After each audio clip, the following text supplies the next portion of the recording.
It's Alex Fast. Hey, buddy. Oh, look how dark it is in here. God, like a little Yeah, you gotta cave. get lighting. Come on, man. Well, I have this little happy light over here, but it casts too many dark shadows, and the focus is going to be the overlay, so it doesn't matter what. Looking at Yeah, I me, don't you're know. going We to all look want at to see this. this. No, you're going to look at the screen. You're not going to look at me. I'm going to share my screen. I know, but I'm gonna put you in the corner. You're still Oh, gonna be you there. are, Yeah, even of while course I'm I am. sharing. Yes, Fast. So it's just going to be We this a gotta see bunch. you. It's Yeah. just going to be me looking By at my the way, monitor. wonderful timing. So what we have coming up now is Fast is going to showcase how to make these incredible overlays that he's doing. And guess what, Fast? You have an announcement that you just put out on Twitter. Yes, very honored and humbled and excited to announce that I'm going to be doing this for the Sunday Night Baseball broadcast as a representative of Pitcher List on ESPN this year, and that's very exciting. And I made that announcement now because no one can take my job for this year at least. Next year, after learning how to make these overlays, then they can take my job. Oh, it's so exciting! Oh, I cannot exciting. wait, man. I mean, it's obviously super well deserved. Thank you. And everybody's gonna kind of see the how the sausage is made. So Yes. looking forward to this. Fast. I'm gonna let you take it away. But by the way, before we do, don't forget, you should be supporting PitchCon. Go to that link below, go.rallyup.com/PitchCon. Support what you can. 50% of everything that we raise goes straight to feeding America. Also, we have these fantastic prizes. Make sure that you sign up in the Google Doc as well to be eligible for those prizes. So take it away, Fast. It's all yours. All right. Thank you so much. I'm just doing a little work over here to make sure that we are all set, and it looks like that we are. So hello, welcome. Thank you for coming to this tutorial on how to make some of these overlays that I've been putting up on Twitter for the past year or two. This was a long, slow process. Now, I will say that the way that I'm going to teach today is through Premiere. It's using Premiere. I know a lot of people don't necessarily have that. You could get Adobe Creative Cloud for a certain amount of bucks per month, and I think it's the best software to use for creating these overlays. One quick thing about them, I mean, I know it is kind of silly to peel back the curtain and show how this is done, but like, this is what the community is about, right? I mean, we're all about advancing baseball. We're all about advancing the sport. We're all about advancing knowledge, and overlays are a really great way to do that, to learn about a pitcher's arsenal, and then I don't personally apply them to hitters, but I know there's a lot of really good opportunities to apply them to hitters as well. So I'm gonna dive in. I'm just gonna pretty much show you how I do this. I'm gonna go from start to finish. I'm sitting in my apartment in Brooklyn, and I've got nothing else to do because it's the middle of a pandemic. So where do I start? Okay, so the first place that I start, I'm gonna go ahead and share my screen here real quick. Yes. Great. Okay, cool. Oh, wow, look at that. That's very nice and fun and fancy. So the very first thing that I do is I go to Baseball Savant, and I figure out the picture that I want to do. Right now, this was really easy. I just went to Twitter and I said, okay, who do you guys want to make a tutorial about? Which pitcher do you want to look at? And Sixto Sanchez was the answer. I really thought it was going to be Garrett Cole. And I go here just to see what the arsenal is. Right now, he's a perfect example, and I'm kind of glad that we chose him because according to Fangraphs, he does not have a curveball. This is actually a slider, according to Fangraphs. Someone today on Twitter was like, no, you're wrong. He doesn't have more than 4 pitches. The show says he only has 4. But I'm fairly certain that Baseball Savant is right in this instance because he said in an article in the Miami Herald that he has a curveball. But I'll go here and I'll take a look at where he usually throws these pitches, right? So I want to look at contour only, and we get a good idea. So he elevates with his 4-seamer. He usually goes down and away with his slider to righties, down and away with his curveball to righties, changeup down and away as well, sinker down and in to righties, or kind of middle in. And this is really, really important. This is one thing that I really want to stress, and something that I take really seriously when I do these overlays, and that is you have a lot of responsibility here to convey the truth about a pitcher, right? Like it's easy for me to show a middle fastball for a pitcher, and we could take away that that's what he does with that pitch. Dustin May is a really good example, right? He's kind of like the GIF king. We see what he does with that sinker and we think, oh my God, that's the best pitch ever. It's so GIFable. I'm going to see it in all these overlays and that's fantastic. And that's not necessarily right? The sinker actually gives up a fair amount of barrels, okay? So I really want to stress that when you're going to make these overlays, which I hope you guys do, I really genuinely do, when you're going to make them, you wield a lot of power and a lot of responsibility to accurately convey what this pitcher is doing. And we're going to talk about tunneling later, right? Tunneling is a hot button thing right now. Everyone wants to talk about it. And just because we see tunneling in an overlay, we're only seeing the pitcher's perspective.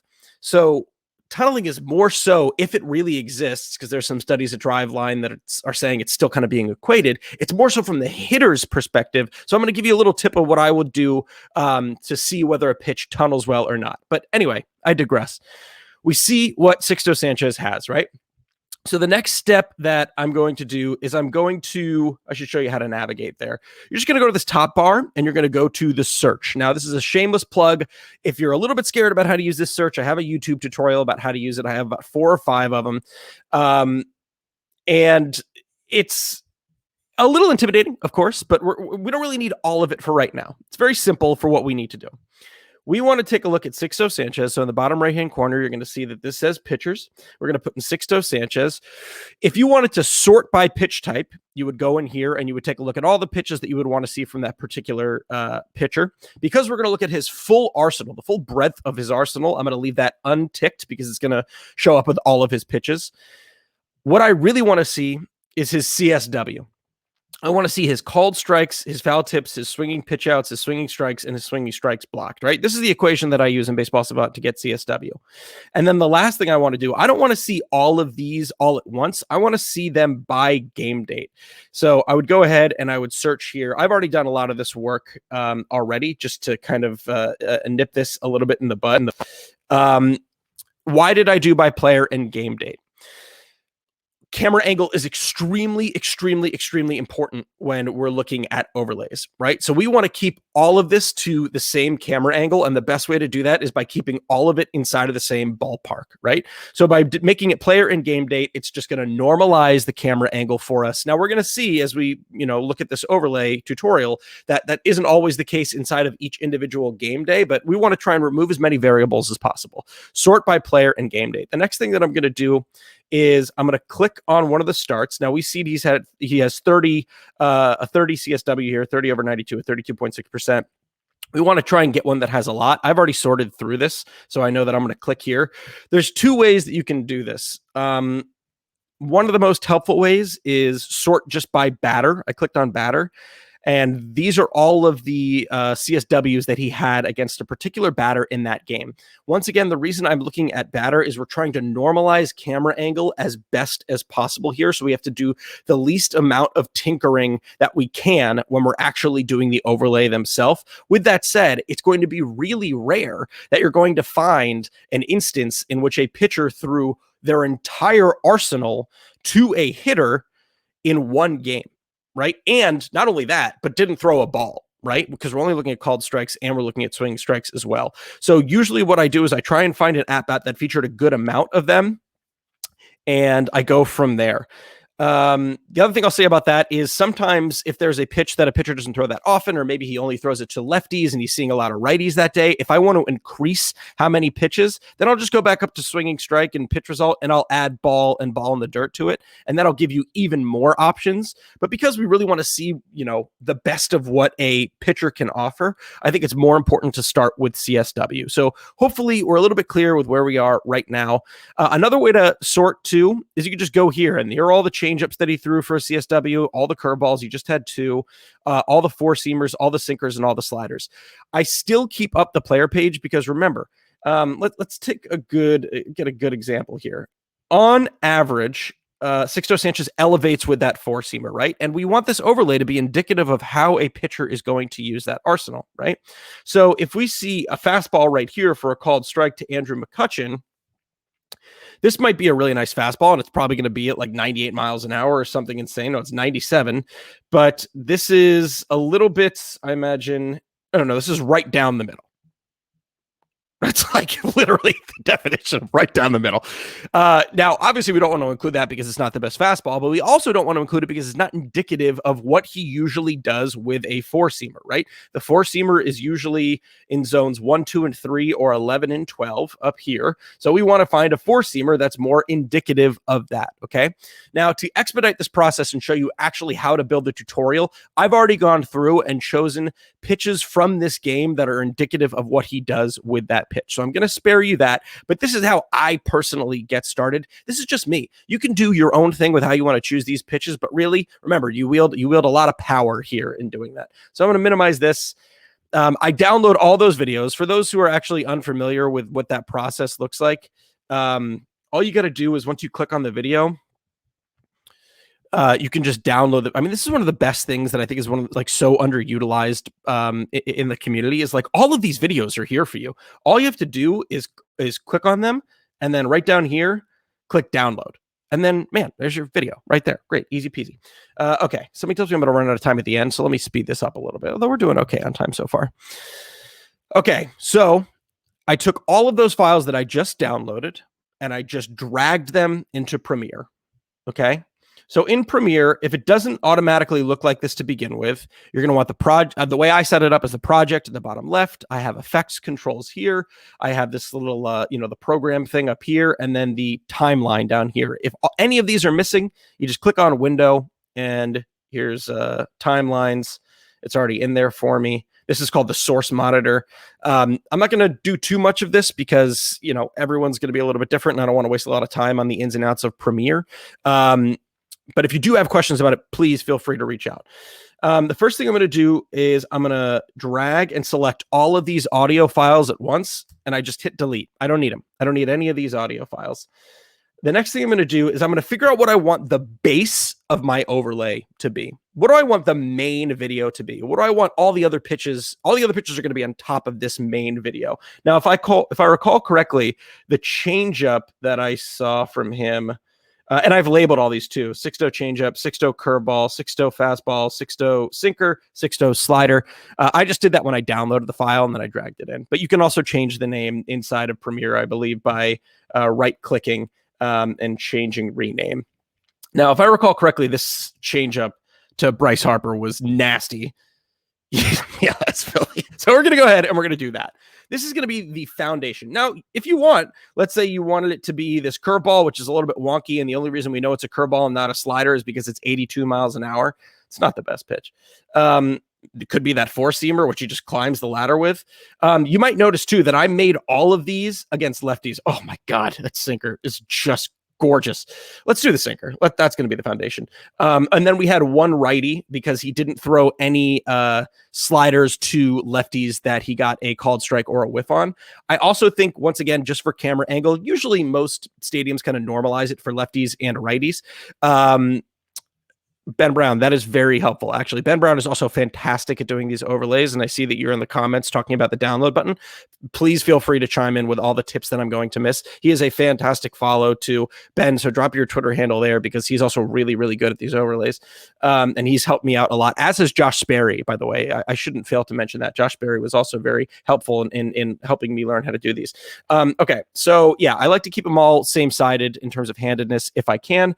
So we decided that the slider here is going to be the foundation. So we're going to get to the most important part of the GIF, which is this right here. This or this. I'm going to say it's this one. We're going to go ahead and zoom in just to double check where the ball is. I can't see quite well. Yeah, this is going to be a little bit wonky, but good. I want you to see what the process looks like. He's releasing the ball right about here. And this is what we want to queue up, right? Where the ball release is. All right.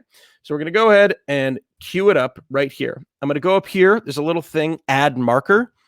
And I'm just going to click on that add marker right there. And this lets me know, hey, this is where the ball is being released. Okay. Where his sinker is being released. So now I'm going to go back to the very beginning, very close up of Sixto Sanchez's nose. And we're going to go to any other clip. And we are going to find that exact same moment, which is right here. And we don't need anything else before this. So I'm going to take the beginning of the clip and I'm just going to drag it to where I want it to start, which is at ball release. Then I'm going to bring it all the way over to sinker.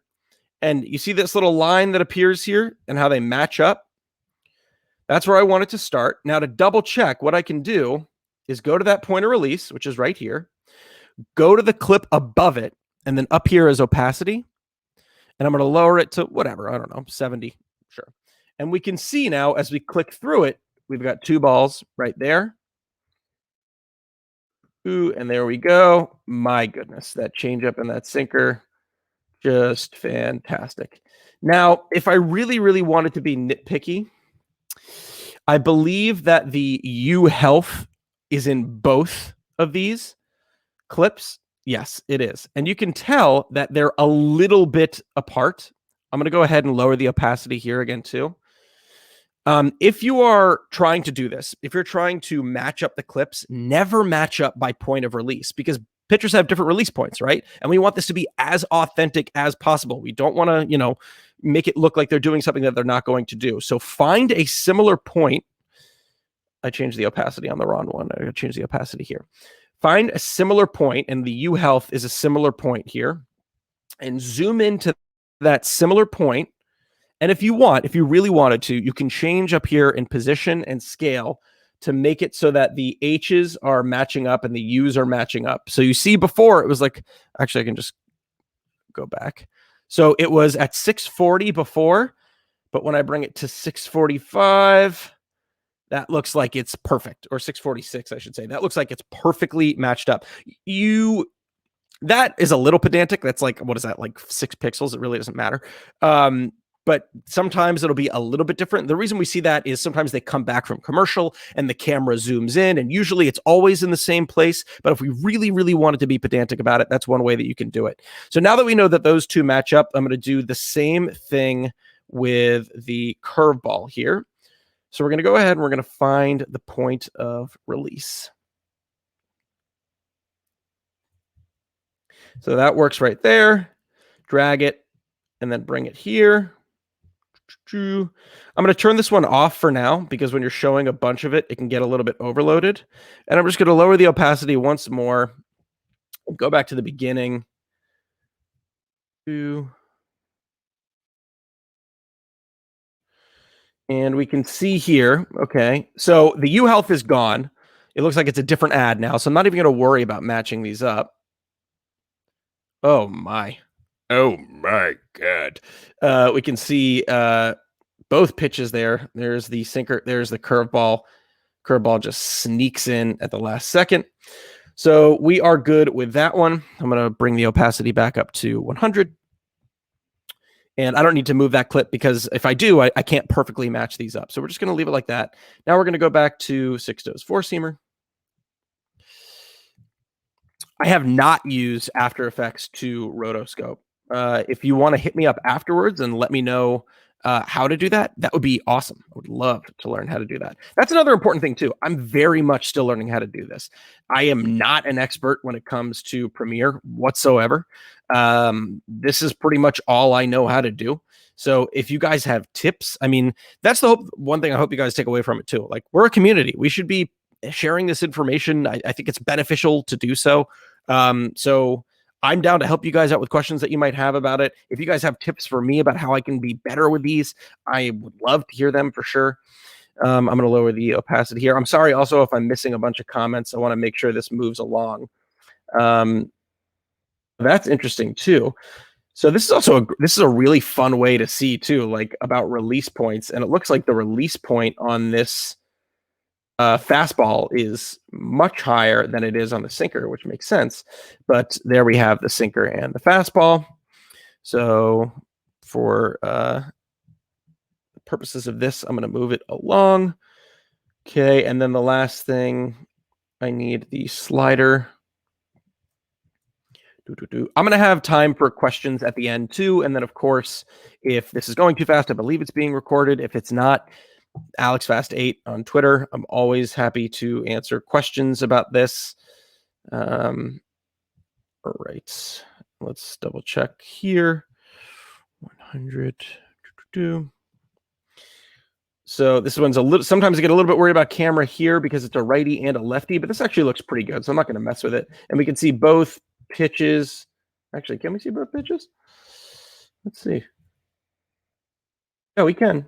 There's that sinker that dives off at the last second. And there's that slider. Ooh, that's just absolutely gorgeous. Now, remember, I'm really, really hesitant to say that, oh, man, because those two really stay on the same plane for a long time, it really, really looks like they tunnel well. I'm going to take a break from here and show you a good way to see if you can say, in my opinion, whether or not a pitch is tunneling well. We're going to go back to Baseball Savant, another one of these fantastic hidden tools that we have here. We're going to go to Visuals. And at the bottom here, there's a pitch visualizer. 3D pitch tracks is what it's called. The date of this game, oh, this poor thing is chugging. The date of this game was 9/13. I'm going to close some of these. This is what happens when you have an old MacBook Pro and you are streaming and running Premiere at the same time and trying to look up information on Baseball Savant. But I promise this is going to be helpful. And really, the rest of the process is actually just kind of laborious. So we're going to search Sixto. Now, these two pitches were not thrown in the same at bat, so we're obviously not going to be able to see how they tunnel. One was to a righty and one was to a lefty. Great. So we put in Sixto Sanchez, and we want to go to that particular game.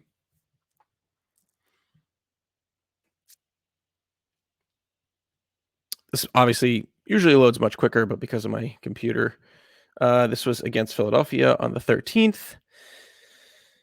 And let's say we want to look at one Bryce Harper at bat, and this is how many pitches were in the at bat. So one where he had multiple pitches right here. And then this is the most important thing. We don't want to be from the view of the umpire, right? We want to be the view of the batter. This is how we can tell if something tunnels well, right? From the batter's perspective. It doesn't matter what it looks like to the pitcher. It matters what it looks like to the hitter. So here we can get a good idea of how long a pitch is staying on a particular plane, whether or not they are close at, this is going to be a batter's commit point, which is about 167 milliseconds before the pitch arrives, and how close they are, and depending on where they end up. So you can, nothing here is particularly tunneling super well, I would say, but this is a good way to see. You want them to be pretty close at this point, especially pretty close at this point at the recognition point too, because that's where, recognition point is where a batter is going to be able to pick up on things. So this tool is really, really helpful to be able to figure out if pitches are quote unquote tunneling well. Now, remember, there are some studies saying that it might not matter as much as we think it matters, or we can't really equate it how much it matters. I think it does matter, but yeah, I digress. So we're going to come back here. We're going to raise that opacity back. So now we've linked all of these. So all of these are one on top of one another. And that's the problem, right? We don't want all of them one on top of one another. We just want the pitch from this one to appear here, and the pitch from this one, and the pitch from this one, and the pitch from this one. We want all four of these pitches to appear in this main thing. So here's what we're going to do. We're going to go to Effects. Now that they're all at the same exact point, we're going to search for the Crop tool, and we're going to drag it onto all of these. I'm sure you could probably do this all at once too, but I don't know why. This is just a weird habit that I have.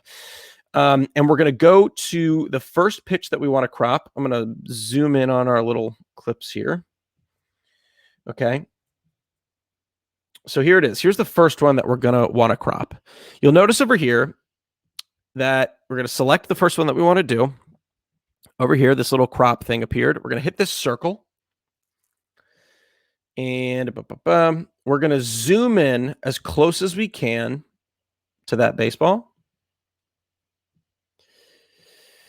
And we're going to take this little feathering thing, and we're going to push it all the way down and in. So all the way down and in. Now we want to fit this. We want to zoom in 400%. Now here's the thing. We cannot really see the ball at this moment. So I'm going to go ahead and go to the next frame, actually, where the ball is here, but really difficult to pick up because of these white pants. So this is going to be problematic, and I'm kind of actually happy that it's happening because we can show you how much of a pain in the butt these can be. We get a good idea that the ball is right about here. I'm going to tighten it a little bit, pick this up a little bit, tighten it up a little bit. Now, usually what I could do is I can have a button over here that's going to move to the next frame for me. But I bet when I do that, the ball is going to get lost in the white pants. It's essentially saying, hey, find something that's really, really white. Find something that looks just like this. And it says, okay, well, the pants are like that. So obviously I pressed that button and it didn't do it. So what I did is I clicked on the video and I'm pressing the up key to find where this ball is. About there. I can press this button once again. It's probably going to get lost again. It did. You can see, I don't know if this is picking up really well on the camera. You can see the blur of the ball against the pants, so I'm not too concerned about that. Another way to do it is just move forward one frame down here. You can see the ball moving, right? You can see the ball moving, so I'm going to move forward there. I'm going to click back up on the video, and I'm going to move it where the ball is. And this is just saying, hey, crop it here. Okay, now crop it here. Now crop it here. So the best is when you do this and it's against a black backdrop or a blue backdrop. You know, the catcher's wearing black pants. That one actually worked kind of well. Or black pants, because then it picks up on the ball super well. Now you can tell it's picking up on the ball well, right? When I hit this next frame, it moves exactly where the ball is. Remember, it didn't do it before because it was like, oh, you're looking for something white. It must be his pants. Now it knows, oh, you're looking for something white. It must be this thing that you have cropped out here. So this one's not perfect. You can also change it. I wouldn't change it too much. I would try to leave the shape the same just because then it's going to look a little wonky. But now that we have a little more definition, we can show that a little bit more. So once again, I'm hitting this button and it's tracking the crop for me. It's saying, oh, this is where the ball probably is. And luckily it's right. We want this all the way till the ball reaches the glove. So I'm just going to, now, if I was really focusing on doing this, maybe you would clean it up each frame a little bit more, but we only have about a half an hour left.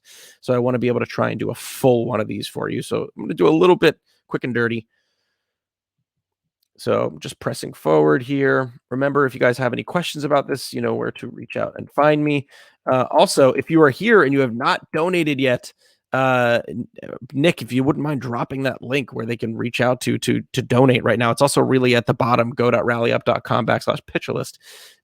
Please consider donating. Okay, great. So the ball's going to be in the glove right about here. If I go forward one more, it's going to disappear probably. Yeah, I don't want that. So I'm going to hit this button right here, which says, hey, get rid of that keyframe, you dingus. So you go back and then, okay, I want it to end one frame before this. So here it is. I want it to end right here, not here. I want it to end right here. So this is where I need it to end. I'm going to drag this clip all the way up to this blue line where I need it to end. And this is the most important part of it. Okay. This is how you make the actual crop appear.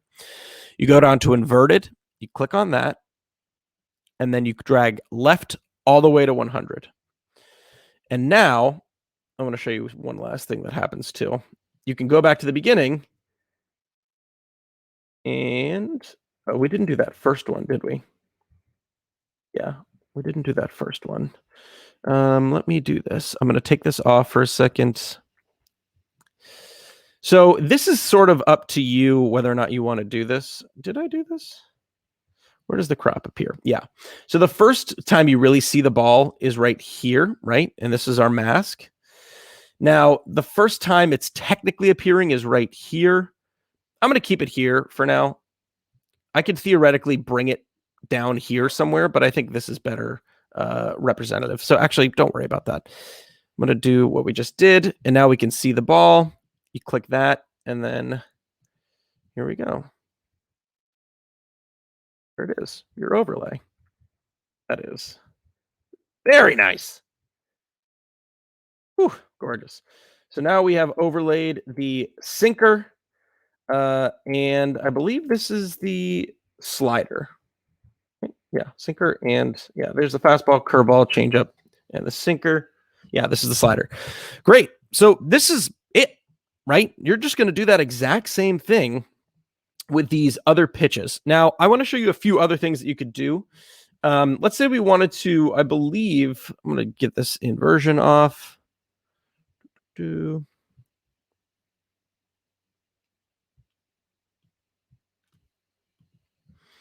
If I wanted to show, see how the velocity appears there? Let's say I wanted to show that. If I was just doing a 2-pitch overlay and I wanted to show the velocities, show my mask here real quick. What I would do is I would literally just make this really, really tiny. This might not be the right way to do it. And then I would go to where the velocity appears and then reintroduce the crop. So make this bigger and show 90 miles an hour. And make this like pretty tight on the 90 miles an hour. And then keep that there. Now, you're going to have to adjust it a little bit. But then if you want it to show the 90, yeah, I don't want it to appear there. I want it to start right here. There we go. There we go. Now it's staying there. And now if I do the inversion and stuff, the 90 miles an hour would also appear. I don't want to do that for this GIF. So I'm going to delete that, but I just wanted to let you know that that was a possibility. That's one way that you could do this. We want it to end right. Stinker. Right there. Okay. So let's just go ahead and do it for the other pitches here.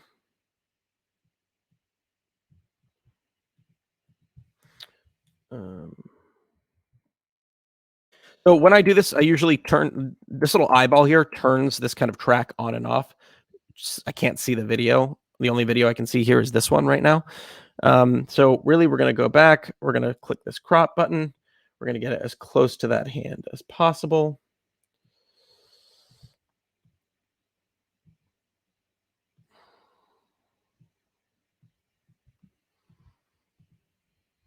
We can't really see it here, so let's go one frame more when we can see it. There we go. That's much clearer. Whoops.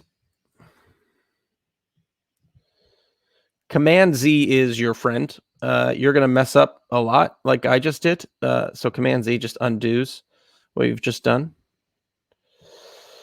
So get this pretty tight to the ball. You will notice too, I'm going to say some of the things. This is going to be a little bit boring now because this is just going to take me a little while to do this. So I'm going to say some of the problems that I've come across as I've done some of these overlays. One, you'll just have a video that stinks. Whoops, a ball will disappear for a frame, or just stand still for a frame. Or worse, I've had experiences, I don't even know how this is actually possible, but a ball will go backwards a frame. So like it happens in a millisecond, so you can't notice it on the actual feed. I don't know if it's just a problem with the video in and of itself and the export, but sometimes it'll just go backwards. Like a pitch will be here, and then it'll go back a little bit towards the pitcher, and then it'll go 2 frames towards the hitter. And sometimes you just have to find a new video, or sometimes you just have to kind of crop it in a way that makes it look good. But yeah, that's definitely a problem that I've run into as well. So I believe this is the 4-seamer. One of the most fun things about doing this is looking at, it's probably what happened with his curveball. Excuse me, I'm sorry. A curveball, like a one that really falls off the plate, watching it in an overlay, watching it in slow-mo is just beautiful. Seeing like what happens after a pitcher's commit point is just something to behold. So you get a really good appreciation doing this, how well these pitches move. And sometimes when you're lucky, you can see slow-mo footage from a broadcast during the playoffs. They did this a lot. You can zoom in and really get a good idea of what a grip looks like from a pitcher, or what they're doing with their, the angle of their hand. I think that ends right about there. Yeah, I'm going to end it right before the swing because you don't really actually see the ball much there. You just see the bat. So I'm going to get rid of this keyframe, and I'm going to get rid of, we don't have a keyframe there. Good. So we're going to end it right there. Now, to double check that I'm ending it at the right place, I'm just going to zoom in. Yeah, it's actually one frame earlier. And then I'm going to go down here. And we can double check once again. I like to double check after I do each one. Like, hey, is this appearing? You can see this little thing appear here. That's just your crop. To get rid of it, click on the crop. And now we can see, oh, no, this actually started. Now, that looks weird. But remember, it's because his arm angle is a little bit different. That 4-seamer is apparently much higher, at least on here it is. That's actually really interesting. Good to know. It's really good to know. Okay, but that's pretty much it. His hand would be up here, but that's a big difference. Wow. Okay, so let's do the next one. Now, there is a button that you can use that sort of does a lot of this for you. I'm going to introduce a new crop here. Make sure it's turned on. There we go. I'll show you what that button is and why I don't like to use it. I wish I could use it because it would make these 10 times faster. Now, as before, we didn't get a good glimpse of the ball coming out of the hand. This one's the best one so far. So I'm actually going to start this right here.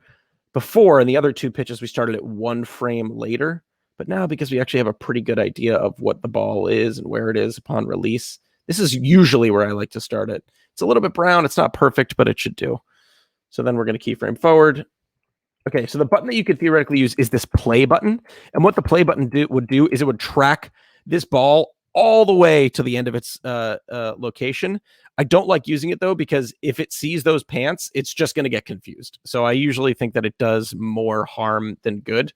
I usually think that this is actually the best way to do it. And once again, if I had a little bit more time, I would be a little more precious with making sure that ball was cropped. But because there's a few things I still want to show everyone, I'm going to make this a little quicker.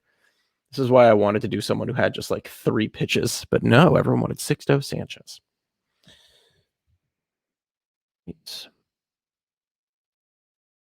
I don't think I'm sadly going to be able to get to the part where we like stop and label the pitches. That's another kind of more extensive process, but I'm hoping to be able to show you how to add echo and how to add stop frames to like pause it. I think that would be beneficial to see. So as you can see, the ball is getting a little bit lost in the jersey, the sleeve of the jersey.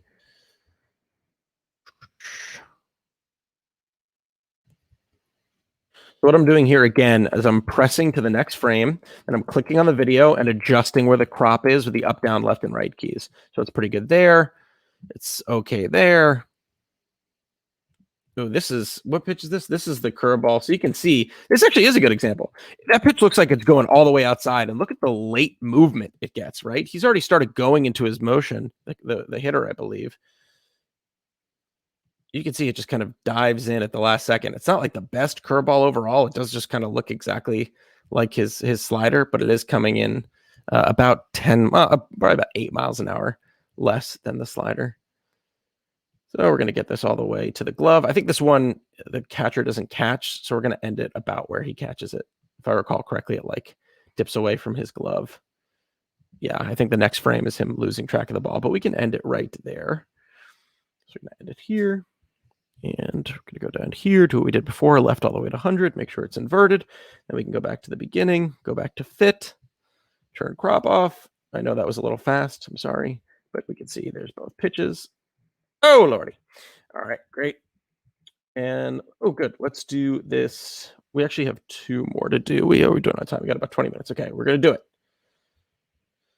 We want this one. This is the beginning of it. Here's the crop. Once again, we should get a good glimpse.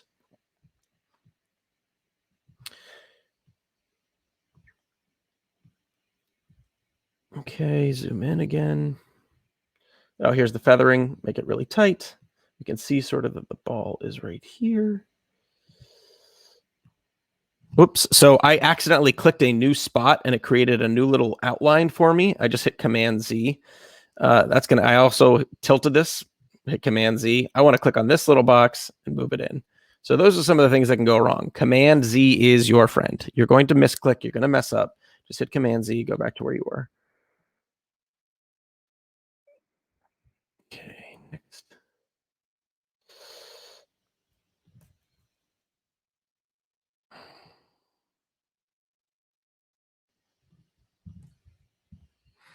Ooh, I think we're going to get this done just in the right amount of time. So, okay. That would make me very happy.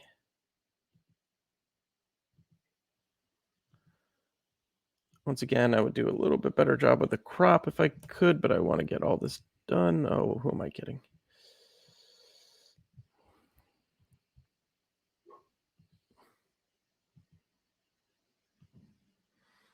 This is that change up. Oh my God. The way this is going to break. Oof. Woo, right out of the bat. You'll love to see it. And great. We'll end it there. Okay, cool. Now, theoretically, you're done. That's it. You're done. You've added crops to all the pitches. You've changed this from 0 to 100. You've added the inverted. And now if we go through and we turn all of these on, I hope I didn't just do the wrong one. Let's give this a second. Premiere doesn't like that.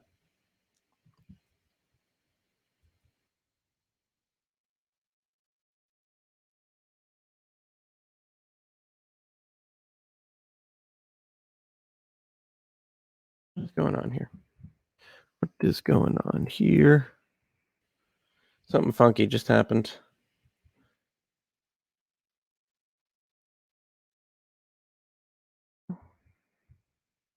One sec.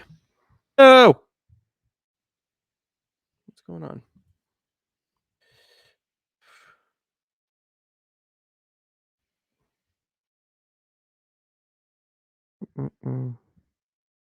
Should all be.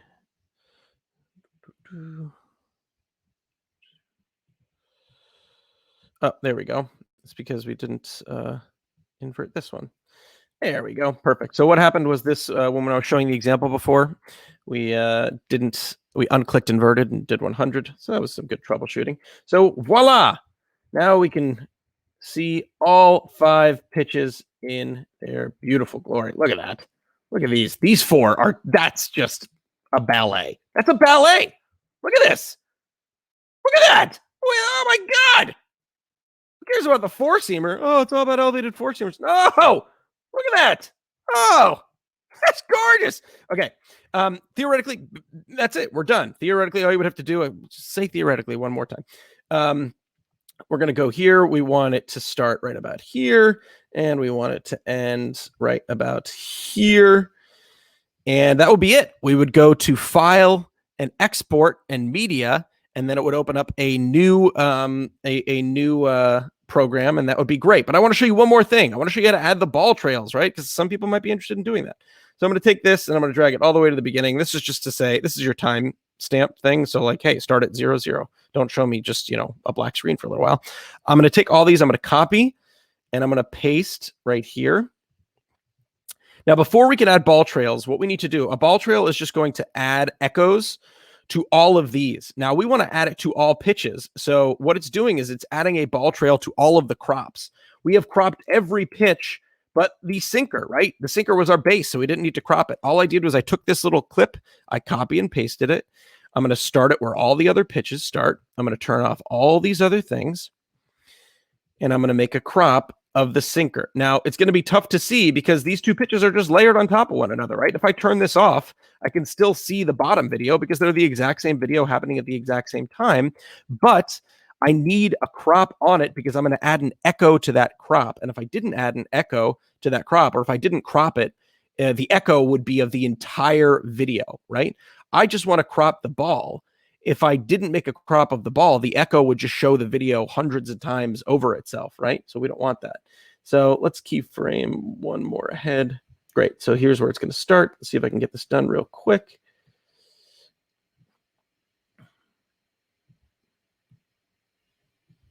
I think we're good. I think we're going to do it. I got a little too excited looking at the ballet. And that's not what we're here for. We're here to show you all the different ways that we can make this. Okay, so we're going to keep going ahead.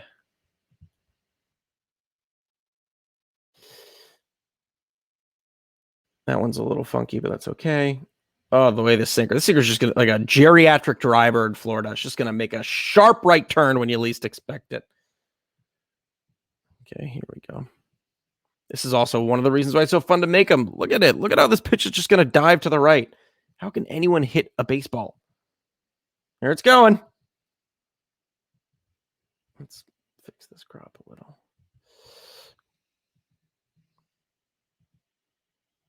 Oh my God, look at that. How do you even catch it? All right.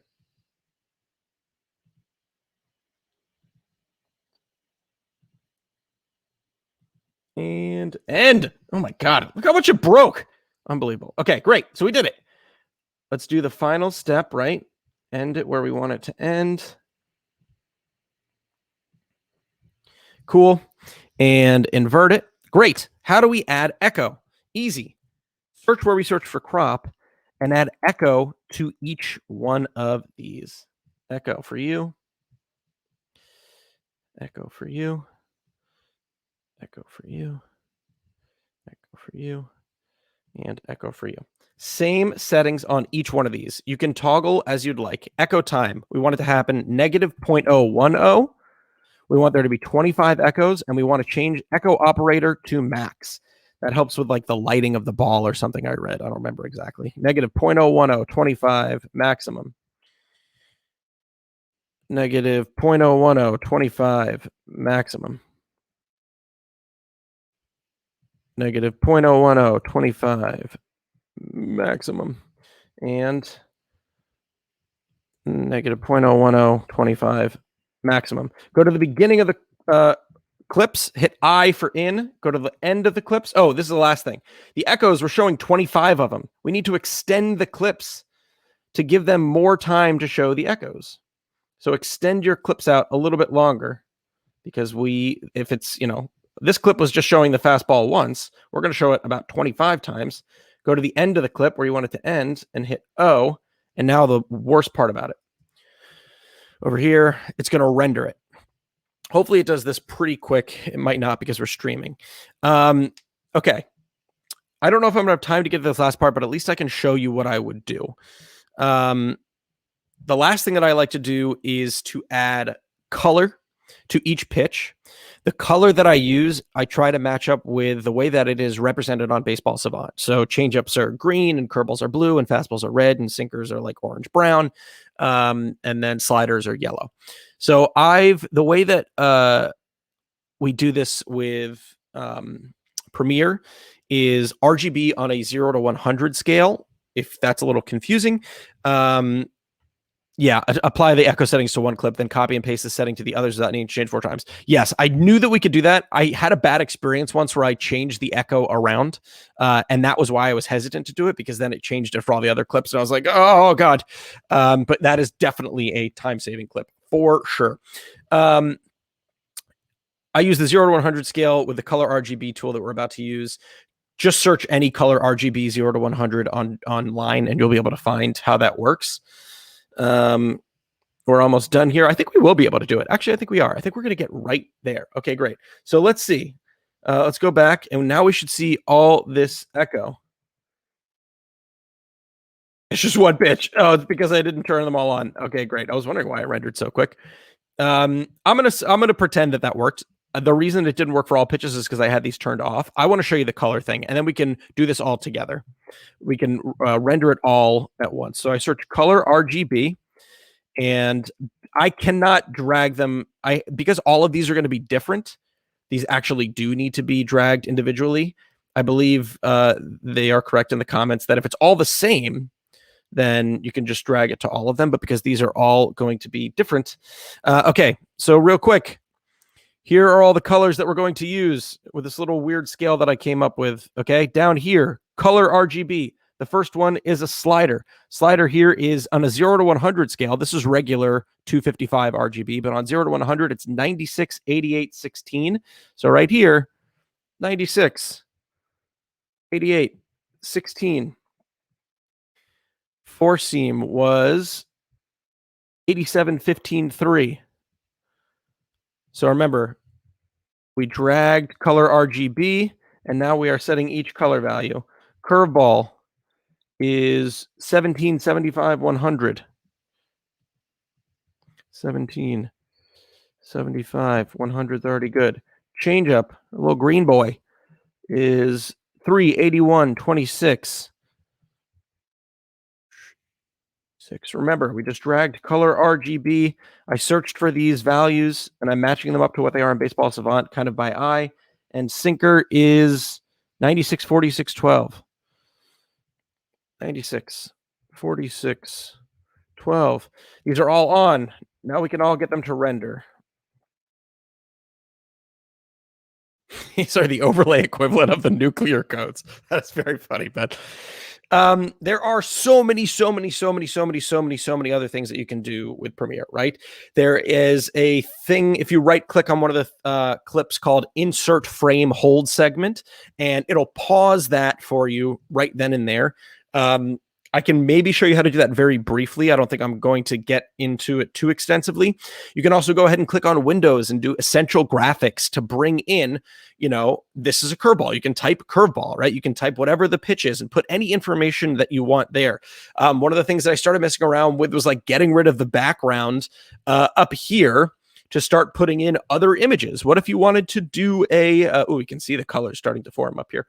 What if you wanted to do a heat map underneath the strike zone? I think Ben Brown started messing with that, doing a little bit of that last year. You can definitely do that by just copying the image into Premiere, right, as a PNG, and then putting it on top where you need it to, shrinking down the scale. The possibilities are truly endless. But really, I can't stress enough, right? You have a lot of responsibility here with representing the pitcher the best way that he should be represented. So take that to light. Oh my God. Hopefully this is going to go really quick. I don't think it's going to take 31 minutes and 43 seconds. Why don't I take this time actually, just in case we have 8 minutes left. We're pretty much done, right? It's going to render. The reason we render it here is to get a good idea of what the final product is going to look like. After it's done, I go back up here, I do file, I do export, a new program appears. If we don't get to that in time, it's going to export immediately as a QuickTime. I like to export it as an MP4. I think the way to do that is by clicking H.264 on the export program. That's going to export it as a MP4. We've already gone from 31 minutes to 18 to 17. I think this is going to get done. So why don't I take some questions in the comments if there are any, or Nick, if you're there and if you have any questions, you can pop back in. But yeah, happy to answer any and all questions that you guys might have. Hey, buddy boy. How are you so dope? My mama made me that way. My mama made me that way. No, this is amazing. I think really you see this kind of stuff and you think, oh, if I only knew how to do that, I would just go and do it. I mean, the fact that it took this entire panel to get this done kind of shows that even with this knowledge, like the amount of time you've taken to still create all of these, it's amazing. Yeah. So you should be applauded for that, man. Oh, thank you. Yeah. This is, a joke that I had with Josh Sperry about when I did this for you, Darvish, my computer wanted to explode. It was just an absolute mess. So, I mean, did you kind of experiment with like, different echo types or different colors eventually to land on the ones that you have? I don't know if the way I do it really is best. I don't know if people necessarily like seeing the color-coded things. I don't know if they like it better when I just pause it. I messed around a little bit with the echo. The more echoes you add, the longer the rendering process. So I kind of felt that I used to do it 30 or 35. I brought it down to 25 because I thought it was a little bit snappier and it still conveyed the point. And then also, yes, to answer that question in the chat, I usually just do this for starters, but if you want to do it for relievers, by all means, doing this for Hader or Devin Williams, I imagine would be a lot of fun. I mean, it's just that one changeup, though. It's just like you just do 20 million changeups at the same time. Just like all green, just like. Yeah. Oh man, but I mean, this is great. And yeah, theoretically, you can do this for hitters too, right? You can do it pretty much like you can track the ball off the bat, that kind of stuff too. Yeah, you can definitely do it for hitters if you wanted to showcase different swings or different swing levels. Like I imagine if you did something for like a Freddie Freeman or a Corey Seager or Randy Arozarena to show that they could reach balls at different levels. That would be a lot of fun. Really pay attention to the footage that you're getting during the actual game. You know what I mean? Sure. When you're getting like the zoomed in stuff, the camera is still in center field. So making an overlay of that is a pain in the butt because the camera can be a little bit shaky and you need to stabilize it a little bit more, or they zoom out at a different time. So while that footage is kind of a gold mine, it's also ripe for error. Yeah, that makes a lot of sense. Oh man, I love this stuff so much. It's cool. It's like, I mean, I remember back when it was the Yu Darvish GIF, the D Shep GIF from like 2014 or something like that. Do you remember that one? Yeah. And then there was the Miggy one where it was the pitches that he hit home runs off of. It makes me wonder, like, so I personally like the color trails. it is really hard, I imagine, to essentially get the right opacity so that you can at one time like distinguish each individual pitch, but then see them all equally like disperse. Does that make Yeah. sense? Yeah, definitely. I mean, this is such like a nascent thing, right? I mean, like this is something that really I am not the first person to do it, nor will I be the last, but we're all still kind of figuring out the best way to do this. You know what I mean? Right. One like some people like it where you show each individual pitch first and then you show the overlay. Some people like the color coding. So like I'm kind of with you where it's like I don't really like seeing each individual pitch. I like seeing all of them at once. But you will get a lot of how is a batter expected to hit 9 pitches at once jokes. Yeah, I mean, and that's the hard part. I think one element of the color coded stuff that can be tough is it can be sensory overload. Yeah. And maybe like slower motion with them, but it's really hard to do that. I mean, there are some broadcasts have amazing slow motion. The one that comes to mind the most is the Mets broadcast. That zoomed in slow motion is incredible. Washington Nationals also has a pretty good one. Orioles can have one. This is from all the years of me making, of course, Nastiest Pitches and stuff. Ben Brown is going to actually have a presentation, The Art of Nastiest Pitches. So you can find out more about all of this stuff. I believe that is Sunday morning leading up. Maybe it's Saturday morning. I should know this by heart. But definitely, it's this weekend morning. And definitely check that out. I believe it is Sunday. But yeah, there's a lot that goes into this stuff. This is really cool. I'm just excited now because we're just going to get more of these. Right? Yeah, Like, I mean, the first thing I tweeted when I was like, all right, I'm going to do these is like, just go ahead and put me out of a job. But it's like, I'm excited to see how it grows. You know what I mean? Like, I'm excited to also to wrap up your last point too. Like, one of the best things about this is it's a GIF format. It's a 15-second chunk that you can watch over and over and over again. And I don't mind doing that and being like, okay, now I'm just going to focus on the slider. Now I'm just going to focus on that curveball. You know what I mean? That curveball is not a great pitch, huh? nah, It's not a great pitch. no, it's not. I really wish. I mean, it's interesting. You even showed like the heat map of Sixto that it is actually up and in a lot. But I do actually think that he throws it away to lefties. Oh, a decent interesting. amount. Maybe this could just be my conjecture, and I could just be remembering this incorrectly. But I still hate that sinker. I'm sorry, Sixto. It is kind of where you want to put it to right-handers, but I just don't like this. And just throw the 4-seamer there, and you get That thing moves, man. I know, but it's surprisingly hittable. That's annoying. Yeah, I mean that makes sense. If a lefty, if he doesn't get that where he wants to, that's just right at the barrel. All right, so Ben Brown says Sunday, 11 a.m. That is the Nastiest Pitches kicking off on Sunday. Fast, that's all I got with you. This was amazing. This will be I think, the most watched YouTube video on our channel from this. Next week, we'll be uploading all of them. Definitely be on a lookout for all of it. You can look back at this week. Also look back actually in Twitch videos as well, I believe, a little bit. Not too long, though. Next week will be all on YouTube. Fast, thank you so much for being a part of it. Your panel's always fantastic, and thanks, guys. And we kind of matched. Look at this. We do. I was thinking that. Look at that. I'm gonna put this up on Twitter as soon as it's done. Feel free to reach out to me if you guys have any questions about it. And thanks for having me. And good luck with the rest of the night. All right, take care, Fast. Bye.